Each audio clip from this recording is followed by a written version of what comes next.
Last issue nito ay pag pinutok, nilalabas lahat ng hangin. Bali ang nangyari, pinalitan ng spring sa may valve ng napakatigas, nireplace yung valve pero magaspang. Kaya ang nangyari, pag pinuputok, lalabas ang hangin. Bali pinalitan ko ng spring sa may valve, acetal valve pinalitan din, camera spring pinalitan din. So ngayon okay na.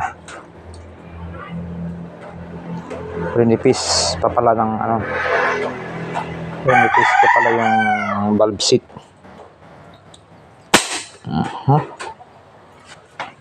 Ayos.